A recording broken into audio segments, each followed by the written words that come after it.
UP से सियासत MP आई, जनसंख्या नियंत्रण पर बहस गरमाई, कानून बनाने पर बीजेपी का समर्थन, कांग्रेस बोली इंदिरा ने की थी पहली पहल, दिग्विजय सरकार ने भी बनाया था कानून। वर्ल्ड मीटर की रिपोर्ट के मुताबिक भारत की आबादी 1 अरब 39 करोड़ के आसपास है और यहाँ सबसे ज्यादा आबादी उत्तर प्रदेश राज्य की है। इसी राज्य ने जनसंख्या नियंत्रण पर कानून का ड्राफ्ट तैयार किया है। नई जनसंख्या नीति भी लागू कर दी गई है, लेकिन अब आबादी पर सियासी बहस धीरे धीरे यूपी की सीमा से बाहर निकलकर मध्य प्रदेश में भी आ गई है। इस देश की आगे आने वाली पीढ़ी के लिए ये बहुत जरूरी है कि हिंदुस्तान में जनसंख्या नियंत्रण हो और उसको कानून की परिधि में लाकर यदि हम काम करेंगे तो निश्चित रूप से उसका लाभ इस देश की भावी पीढ़ी को होगा। भारत का विकास यदि आप चाहते हैं तो हर व्यक्ति ने जनसंख्या नियंत्रण कानून का समर्थन करना चाहिए, लेकिन भारतीय जनता पार्टी के नेताओं के कथन पे हमेशा संदेह होता है। टाइमिंग देख लीजिए, चुनाव का समय है। ये बहस दूर तलक जाएगी क्योंकि मामला ही ऐसा है। ये धीरे धीरे जंगल में आग की तरह फैल रहा है। 19 जुलाई से संसद का मानसून सत्र शुरू होने जा रहा है। माना जा रहा है कि 6 अगस्त को राज्यसभा में प्राइवेट मेंबर बिल पर चर्चा हो सकती है। जनसंख्या नियंत्रण किसी भी देश की उन्नति, प्रगति और विकास का सशक्त माध्यम बनेगा।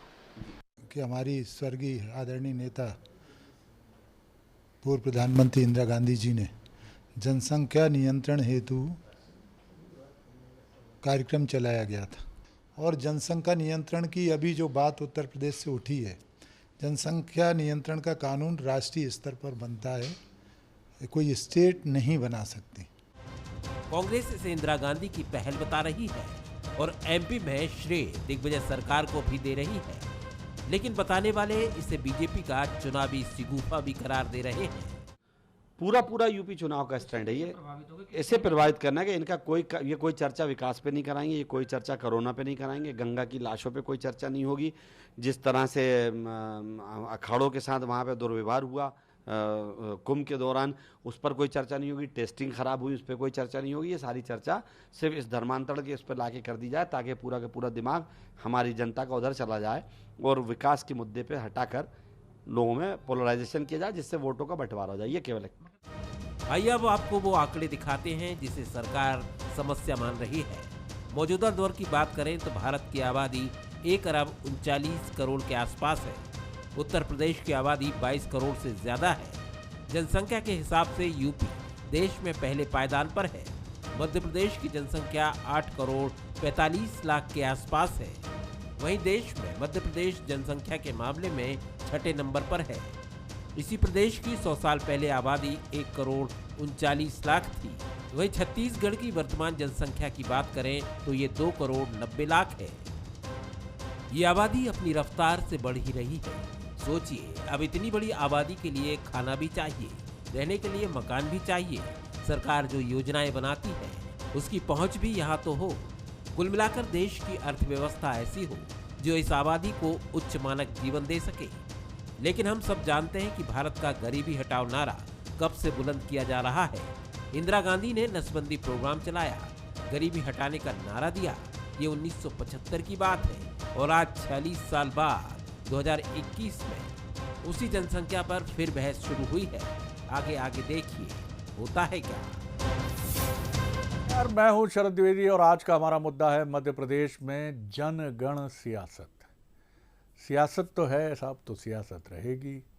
आप उसको जिस भी नज़रिए से देखना चाहें आप देख सकते हैं, लेकिन जहां सियासत है, राजनीति है, जहां राजनीतिक व्यवस्था है, वहां हर निर्णय के पीछे कहीं ना कहीं ये मोटिव तो होगा कि उससे कहीं ना कहीं सियासी नफ़ा नुकसान किसके पक्ष में जाता है और किसको ये नुकसान भी पहुंचा सकता है।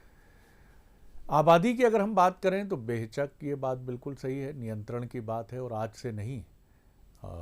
अगर आप आपातकाल की तरफ चलें तो ये भी कहा गया कि ऐसे तौर तरीके भी अपनाने की बात हुई जो स्वीकार्य नहीं थे और जिनको लेकर नाराज़गी उत्पन्न हुई। चीन की अगर बात करें, जो ऐसा मुल्क है जिस पर हमारी निगाह भी रहती है, पूरी दुनिया की निगाह भी रहती है, वहाँ यही कहा गया कि बड़े ऐसे तौर तरीके अपनाए गए जो अमानवीय और बर्बर थे। और आज उसी चीन की ये हालत है कि जब वहाँ तीसरे बच्चे की अनुमति दे दी गई है तो 90% के करीब अभिभावक ये कहते हुए मना कर चुके हैं कि हमें अपनी ज़िंदगी चलाना इतना मुश्किल पड़ रहा है कि हम एक और बच्चे का बोझ नहीं उठा सकते हैं। तो ये भी एक जटिल सामाजिक संरचना है कि एक तरफ तो आप ये कहते हैं कि आबादी को रोकना है और दूसरी तरफ लोग ही ये मानने को तैयार हो गए हैं। क्या ये रिफ्लेक्शन भारत में नज़र आ रहा है? क्या लोग ये समझ चुके हैं कि अब एक अतिरिक्त बच्चे को संसार में लाना एक या दूसरी संतान के बाद इतना कठिन हो गया है जीवन यापन की बहुत मुश्किल है ये चीज़ पढ़े लिखे वर्ग तक तो बिल्कुल ठीक है, लेकिन जो वर्ग शिक्षा के दायरे में नहीं है उसके लिए चुनौती बनी है। उत्तर प्रदेश ऐसा पहला राज्य बना है जिसने ये पहल की है, जिसको लेकर डिबेट भी शुरू हो गई है। जैसा आपने कांग्रेस की टिप्पणी को सुना कि ये राज्यों का विषय नहीं है, ऐसा दावा है कांग्रेस का, और केंद्र को अधिकार है कि वो ऐसे किसी कानून को स्वीकृति दे और आगे बढ़े। अब दूसरी महत्वपूर्ण बात ये होती है कि बीजेपी शासित राज्यों में, क्योंकि मध्य प्रदेश एक ऐसा राज्य है जो इस तरह के फैसलों को लेकर काफ़ी सतर्क भी रहता है, और हम ये नहीं कहेंगे कि उत्तर प्रदेश के नक्शे कदम पे चलता है, लेकिन जो घटनाएं बीजेपी शासित राज्यों में होती हैं अमूमन माना जाता है कि वो एक पार्टी लाइन भी है। तो मध्य प्रदेश में भी माना जा रहा है कि देर सवेर इसको लेकर सुगबुगाहट होगी, और मुख्यमंत्री जो इस समय दिल्ली में है उनके लौटने के बाद समझा जाता है कि कोई आधिकारिक बयान इस संदर्भ में संभावित हो सकता है। आज इसी पर हम बात करेंगे। जो मेहमान हमारे साथ हैं उनसे मिलिए। हमारे साथ हैं भोपाल स्टूडियो में नरेंद्र शिवाजी पटेल, बीजेपी के नेता और प्रवक्ता, बहुत स्वागत है। हमारे साथ हैं अब्बास हफीज़, कांग्रेस के युवा नेता और प्रवक्ता, उनका मैं बहुत स्वागत करता हूं। और ग्वालियर से हमारे साथ हैं डॉक्टर सत्यप्रकाश शर्मा, वरिष्ठ पत्रकार और राजनीतिक विश्लेषक। सत्यप्रकाश जी, पहली टिप्पणी आपकी लेकर हम आगे बढ़ते हैं। किस तरह से आप देखते हैं सियासत और आबादी, और अब निश्चित तौर पर ये माना जा रहा है कि बीजेपी शासित राज्यों में, या हो सकता है 2024 के पहले केंद्रीय स्तर पर भी बीजेपी सरकार जो केंद्र में नेतृत्व कर रही है एनडीए का, वो भी कोई इस तरह का कानून लेकर आए, क्योंकि इसको लेकर डिबेट बहुत शुरू से तेज़ रही है, और अब ये माना जा रहा है कि ये राजनीतिक सुधार का भी एक कारण बनेगी कि 2 से अधिक संतान वाले चुनाव नहीं लड़ सकते हैं।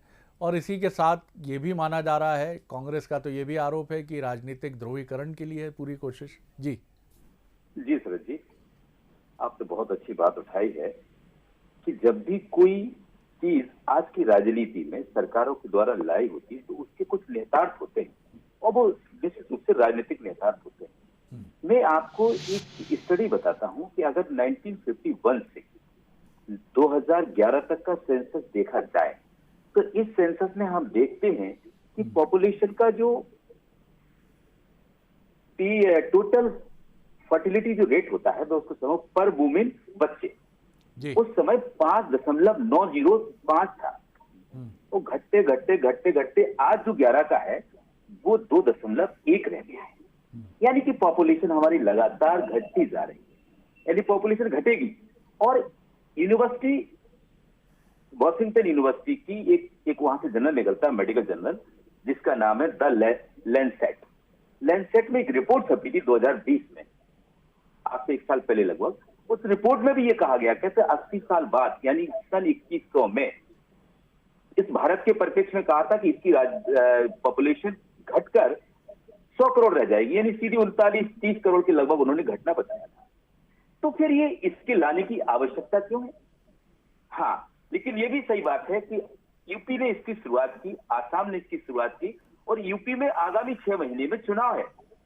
ये भी पक्की बात है, यूपी में सबसे ज्यादा पॉपुलेशन ही मानी जाती है, जबकि वहां 2016 का अगर हम जो फर्टिलिटी रेट देखें और 2011 का देखें तो वहां भी घटता है। मध्य प्रदेश, उसके हालात थोड़े कुछ अलग हैं, यूपी बिहार के हालात अलग हैं, आसाम के हालात अलग हैं। आसाम में थोड़ा सा मैं बताना चाहूंगा कि 2016 में आसाम बिहार 3.6 फर्टिलिटी रेट था, यूपी का 3.4 था, एमपी का 3.1 था। 2011 में ये 3.1 और 2.1 मध्य प्रदेश में था। अगर इन रेट्स के देखे जाए तो आवश्यकता नजर कम आती है, क्योंकि अगर हम ये कंट्रोल करते हैं इससे खतरा बहुत बड़ा है, क्योंकि जो बच्चियां पैदा होंगी, क्योंकि हिंदुस्तान का एक सोच अलग है, तो उन बच्चियों को गर्भ में ही मारने का पुराना जो सिलसिला देश में था वो कहीं ना कहीं लागू ना हो जाए, ये भी है। लेकिन जनसंख्या बढ़न जब बढ़ता है तो विकास के रास्ते रुकते हैं। इस बिल के दोनों फायदे हैं। अगर ये ड्राफ्ट जैसा वो बता रहे हैं ऐसा आता है और मध्य प्रदेश में आता है, अभी तक देश में 35 बार इस बिल को लाया गया है। रिसेंटली राकेश सिंह और अपने मध्य प्रदेश से प्रहलाद पटेल ने भी इसको लाया है। पिछले अगस्त 15 को प्रधानमंत्री नरेंद्र मोदी जी ने भी कहा था कि देश में जनसंख्या वृद्धि को कम करके, जनसंख्या को घटाकर देश में देशभक्ति का लोग प्रमाण प्रस्तुत करें। यानी इससे महसूस होता है कि आने वाला जो सेशन होगा लोकसभा या संसद का पूरा, उस सेशन में आप ये देख लिए ये बिल आ सकता है, क्योंकि जनसंख्या नियंत्रण ये केवल प्रधानमंत्री मोदी या किसी राज्य के मुख्यमंत्री का स्टेप नहीं है। इसके पहले इंदिरा जी भी इस मुद्दे को ला चुकी, लेकिन वो फेल हुई क्योंकि उनका जो इम्प्लीमेंटेशन था वो बहुत स्ट्रिक्ट था और उसको लोगों ने नकारा। उसी दौरान 70 के दशक की बात है, इमरजेंसी भी थी, तो दो एक ऐसी चीजें साथ साथ हो गई जिसके कारण उनका वो प्रोग्राम फेल हुआ। जी बिल्कुल आपने ठीक कहा। और शहरी क्षेत्रों की अगर हम बात करें तो मेडिकल रिपोर्ट्स ये भी कहती हैं कि अब अमूमन शादी की उम्र 27 से 30 साल या 35 साल भी हो गई है, और ये वो उम्र है जहाँ ख़ास तौर से महिलाओं की बात करें, जहाँ से एक, ये तो मैं नहीं कहूँगा कि वो इनफर्टिलिटी की तरफ बढ़ जाता है मामला, लेकिन जो एक सहज रूप से संतानोत्पत्ति की बात है उसमें भी कठिनाई होती है। इसीलिए हमने देखा है कि बीते करीब करीब 1.5-2 दशकों में भारत में चाहे आप इनफर्टिलिटी रिडन मेडिकल फैसिलिटी की बात करें या IVF तकनीक की बात करें या आप टेस्ट ट्यूब बेबी या फिर आप बात करें सरोगेसी की, ये सारे टर्म अब छोटे छोटे कस्बों तक पहुंच गए हैं। तो ये भी एक मेडिकली भी हमको इस समस्या को देखना पड़ेगा कि अब वो चीज़ें नहीं रही हैं जैसा हम आज से 50 साल पहले या 100 साल पहले देखते थे कि अमूमन 6 आधा दर्जन संतानें किसी भी समुदाय वर्ग का व्यक्ति हो। खैर ये एक दूसरा पहलू इसका हुआ। हफीज़ साहब आपका एक छोटा कमेंट। जी बहुत ही शायद गहरा टॉपिक है और बहुत महत्वपूर्ण भी है, और इसमें सबसे बड़ी चीज़ ये देखना है कि विरोध तो कोई भी नहीं करता है। अगर साफ तौर पर अगर देखा जाए पार्टी स्टैंड्स जो हैं, कांग्रेस पार्टी पहला राजनीतिक दल है, पहली सरकार है जिसने फैमिली प्लानिंग की बात की यहाँ पर भारत के अंदर। मिसेस गांधी के दौर में हो, एडमिनिस्ट्रेशन की तरफ से कोई सख्तियाँ हुई जिसकी वजह से एक दुष्प्रचार हुआ और लोग पीछे हट गए। ये भी सच है कि जनसंघ ने विरोध भी किया बहुत सी चीज़ों का, इंदिरा जी के फैमिली प्लानिंग के मेजर्स जो रहे वो सब चीज़ें, लेकिन पास्ट हैं, अब वो हिस्ट्री है। आज की बात अगर की जाए तो कांग्रेस पार्टी के 15 मेंबर पार्लियामेंट्स आज तक प्राइवेट मेंबर बिल ला चुके हैं इसके ऊपर। भारतीय जनता पार्टी के 9 लोगों ने ला के खड़ा किया इस बिल को रखा, जिसमें राकेश सिन्हा जी का भी एक बिल है।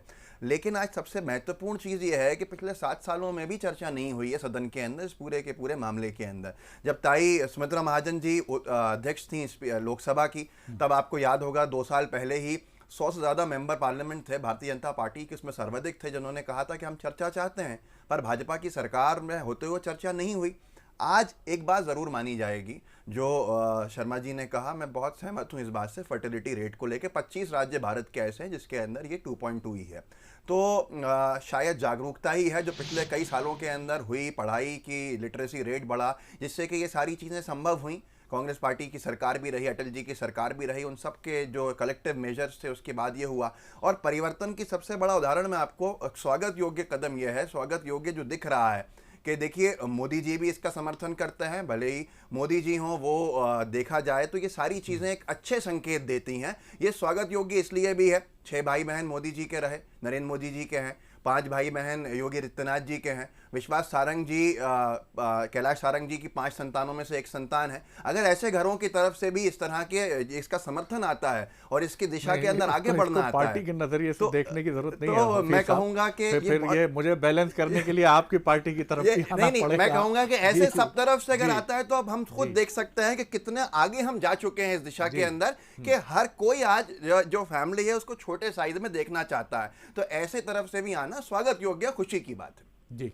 क्या कहेंगे नरेंद्र जी? बिल्कुल, देखिए शरद जी, एक तो सबसे पहले मैं ये कहूँगा ये आज का जो टॉपिक है कम से कम उसके बारे में पूरा पैनल एक मत है। तरीके पर विरोध हो सकता है, इम्प्लीमेंटेशन के बात पे हो सकती है, बिल पे हमारा मतभेद हो सकता है, लेकिन इसमें मतभेद नहीं है कि हाँ जनसंख्या पर नियंत्रण रहना चाहिए, ये अत्यंत आवश्यक है। ये सब लोग समझते हैं, जो मैं समझता हूँ दर्शक भी भली भांति इस बात को जानते हैं। अलबत्ता जो हाफिज साहब ने बात कही थी उसका जवाब आपने दे दिया था कि यदि हम व्यक्तिगत इस तरह से चर्चा करेंगे तो बहुत दूर तक चली जाएगी, इसलिए उसको ना करते हुए उनका वो मतलब जी, इसलिए दूर तक चली जाएगी। लेकिन उसमें मैं एक बात कहना चाहता हूं कि देखिए आज जो सत्य प्रकाश जी ने भी बात कही लैंडसेट के संदर्भ में, अभी ऐसी कोई स्टडी मेरे को तो ध्यान में नहीं आती कि अभी निकट भविष्य में ऐसा कुछ होने वाला है कि भारत की जनसंख्या एकदम घटने वाली है, क्योंकि अभी लगातार हम वृद्धि की ओर हैं और लगातार हमारी जनसंख्या बढ़ रही है। ये बात ठीक है, एजुकेशन बढ़ा है, शिक्षा बढ़ी है, तो कुछ नियंत्रण हुआ है, परंतु एक इसमें गंभीर बात ये भी है कि जो परिवार सक्षम है खर्च उठाने के लिए, शिक्षा के लिए, स्वास्थ्य के लिए, वो परिवार तो शिक्षित होने के कारण अपने को फैमिली प्लानिंग कर रहे हैं, लेकिन जो अशिक्षित परिवार हैं जिनमें गरीबी है उनमें अभी भी जनसंख्या पे नियंत्रण नहीं है, फैमिली प्लानिंग नहीं है। ये बहुत गंभीर बात है। इसलिए सरकार की जो योजनाएं हैं गरीबों के लिए बार बार हम लेके आ रहे हैं, सब तमाम सरकारें बनाती हैं, लेकिन यदि जनसंख्या नियंत्रित नहीं होगी तो उन योजनाओं को हम कितना भी कर लेंगे, हम गरीबी से निजात नहीं पा पाएंगे। तो माने मध्य प्रदेश में भी जल्दी ऐसा कोई बिल आ सकता है? नहीं, बिल्कुल। देखिए मोदी जी की सरकार ने 2020 में सर्वोच्च न्यायालय के अंदर एक याचिका में जवाब देते हुए हलफनामा दिया है कि हम किसी भी तरह से जबरन थोपने के विचार नहीं रखते। अलबत्ता 1975 की जो बात हुई थी उसमें जबरन नसबंदी की गई थी लगभग 62 लाख लोगों की, और उसके दुष्परिणाम भी इंदिरा गांधी जी को भोगने पड़े थे। लगभग 2000 लोगों की मृत्यु भी उस समय हुई थी। तो भारतीय जनता पार्टी जबरन थोपने के पक्ष में कदापि नहीं है, लेकिन इसमें है कि हाँ इसका परिपालन होना चाहिए। मध्य प्रदेश के अंदर है शरद जी, मध्य प्रदेश के अंदर ऑलरेडी है। इसमें नरेंद्र भाई ने पंचायत में जो बात सरकारी नौकरी में नहीं जा सकते। ये किसने कहा? दिग्विजय सिंह जी ने लाके रखा था ना इस पूरे मसौदे को, और दिग्विजय सिंह जी ने ही इसको पारित भी किया था। तो आज जो बातें चल रही हैं तो सब समर्थन करते हैं इस चीज का। लेकिन आपने जो बात कही, एक बहुत महत्वपूर्ण बात कही जिसको जो आज बहुत इंपॉर्टेंट है, वो ये है शरद जी कि हलफनामे की बात करी पटेल साहब ने, जो पिछले साल 2020 में शायद अगस्त या सितंबर में इनकी केंद्र के अंदर जो सरकार है उसने हलफनामा दिया सुप्रीम कोर्ट में। उन्होंने साथ में यह भी कहा कि ये स्वेच्छा से है, इसके लिए हम कोई इस तरह के कदम नहीं उठाएंगे। फिर उसके पूरे विपरीत काम किए जाते हैं उत्तर प्रदेश के चुनाव से पहले। इसके बहुत घातक परिणाम हुए हैं इससे पहले। मैं आपको छोटी सी चीज कहूंगा, हम सब समर्थन करते हैं, लेकिन क्या है इसके घातक परिणाम कहां हुए हैं? जब इस तरह की चीजें 91 के सेंसस में देखी गई थी तो बहुत से लोगों ने तलाक दे दिया था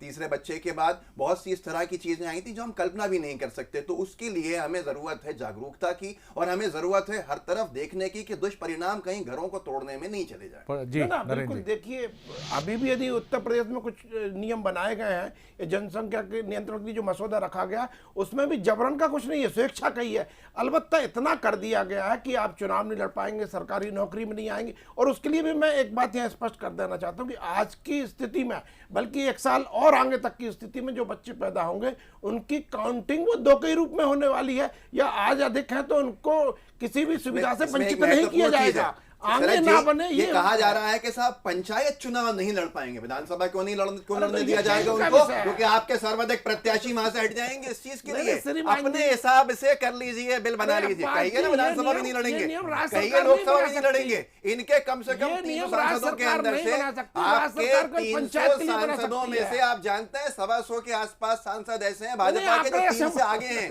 ऐसे चीजें हैं, बहुत अच्छी बात है। इससे आपकी जो मंशा है ना वो थोड़ी सी गड़बड़ ना, हमारी मंशा साफ और स्पष्ट है। लेकिन एक चीज अच्छा है कि ये एक अच्छा विषय है और आज नरेंद्र जी को बुलाया यहाँ पर और बहुत अच्छी दिशा में चर्चा होती है। मैं लेकिन इसके दूसरे सिरे की तरफ भी चलता हूँ।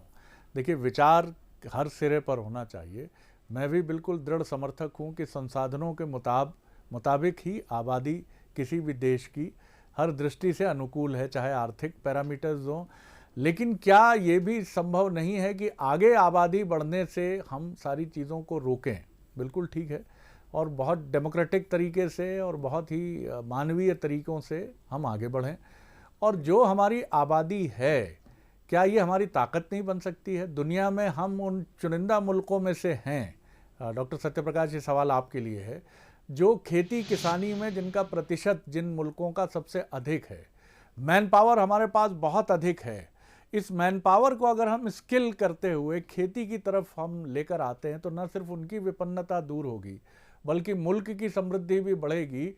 आज अगर दुनिया के कुछ मुल्क जिनमें चीन भी शामिल है वो इसको लेकर चिंतित हैं कि बूढ़ों के देश के रूप में बदल रहे हैं, वो जापान हुआ या फिर आप यूरोप के कुछ देशों की बात करें तो बिल्कुल सही बात है, उसी से ठंडा उसी से गर्म। अगर आबादी समस्या है तो आबादी अवसर भी है। मैं ये नहीं कहता कि इसका मतलब है बढ़ाने में जुट जाएं हम, लेकिन जो आबादी है उसका तो उपयोग करके हम दुनिया को बताएं कि हम अपनी ये 140 करोड़ की आबादी का कितना रचनात्मक इस्तेमाल कर रहे हैं। जी डॉक्टर साहब। वाह वाह शरद जी, क्या बात है, बहुत अच्छी बात। आपने चीन का जो एग्जाम्पल दिया है, चीन विश्व का ऐसा देश है जिसने अपनी बढ़ती हुई पॉपुलेशन का सही मायनों में रिसोर्सेज के रूप में उपयोग किया और आज इकोनॉमी में उसका पूरे विश्व में झंडा है। तो इसके एक चीज, दूसरी चीज मैं आपको यहां बताना एक चीज और चाहूंगा कि ये जो पॉपुलेशन का जो, मैं नरेंद्र जी के एक सवाल का जवाब दे दूं इसके बाद में, नरेंद्र जी, यूनिवर्सिटी ऑफ वॉशिंगटन के कई सेगमेंट्स हैं, कई सेक्टर्स हैं, उसकी एक मेडिकल विंग है। वो मेडिकल विंग द लैंसेट एक जर्नल निकालती है। उस जर्नल ने 20 जुलाई 20 में ये रिसेंटली जारी किया था। मैं स्टडी पढ़ के ही बोलता हूं, ऐसे नहीं एक बात। तो वो सही बात है, उन्होंने 80 साल का कहा था। अब रही सही बात की जो पॉपुलेशन है, पॉपुलेशन का वाकई आपके अपने यहाँ देखा होगा कि एजुकेशन की बढ़ने के कारण लोगों ने कंट्रासेप्शन का यूज बढ़ा दिया है, जिसके कारण जनसंख्या पढ़े लिखे लोगों में तो कम हो रही है, यानी उनका फर्टिलिटी रेट उनके परिवार का बहुत घट रहा है। लेकिन यहां बहुत बेहतरीन मुद्दा मैं बताना चाह रहा हूं, अल्पसंख्यक वर्ग और कम पढ़े लिखे लोग, ग्रामीण लोग, जिनको अभी ये चीज समझ में नहीं आई है, वहां पर जनसंख्या का जो रेट है, यानी कि जो फर्टिलिटी रेट है, टोटल फर्टिलिटी, वो एज कंपेयर ऑफ एजुकेटेड लोगों की बहुत ज्यादा है और उन पर इसका बड़ा बुरा प्रभाव पड़ेगा जब वो वहां। अब देखिए यूपी की बात करें, यूपी में इसके पहले 2016 का जो चुनाव था उसमें आपने देखा होगा 2016 में कब्रिस्तान और शमशान लाए, कहीं ना कहीं उसको उनको फायदा मिला। अब यहां पर ये 6 महीने पहले ये चीज लाए तो इसका भी बीजेपी को फायदा मिलेगा, क्योंकि ये ज्यादातर पढ़े लिखे लोगों में इस चीज को, चाहे पढ़ा लिखा मुस्लिम हो, हिंदू हो, सिख हो, ईसाई हो, कोई भी हो, उन्होंने जनसंख्या का नियंत्रण अपने स्वयं ही कर लिया है।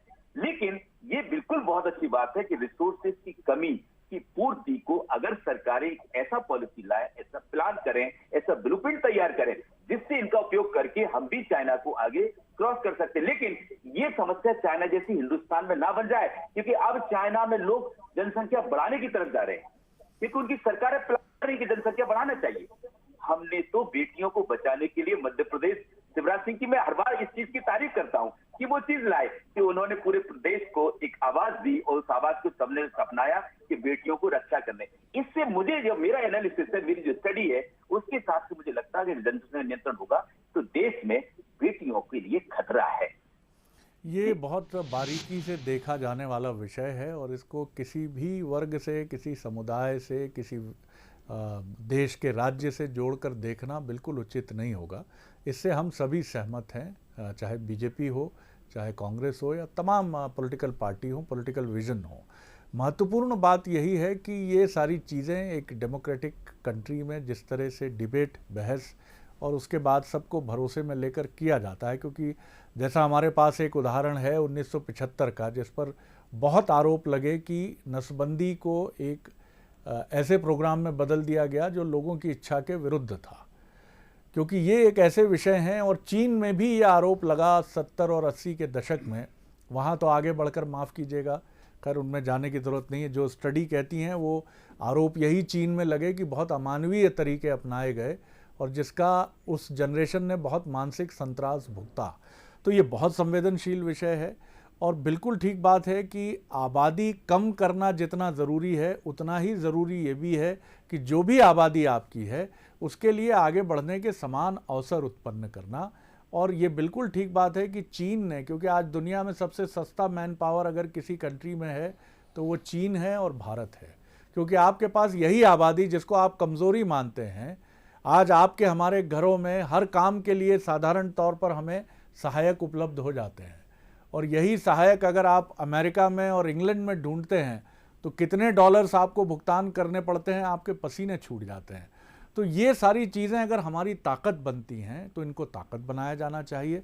और कृषि एक ऐसा क्षेत्र है, सौर ऊर्जा एक ऐसा क्षेत्र है, जैसा नितिन गडकरी कहते हैं कि जिस मुल्क में 320 दिन सूरज चमकता हो वो अगर सौर ऊर्जा का इस्तेमाल नहीं करेगा, तो जब आपकी 140 करोड़ की आबादी है, आबादी का सूरज अगर चमक रहा है तो इसको समान अवसर देना और विकास की दौड़ में इसको भी समान रूप से प्रतिस्पर्धी बनाना हमारी सरकारों की जिम्मेदारी है।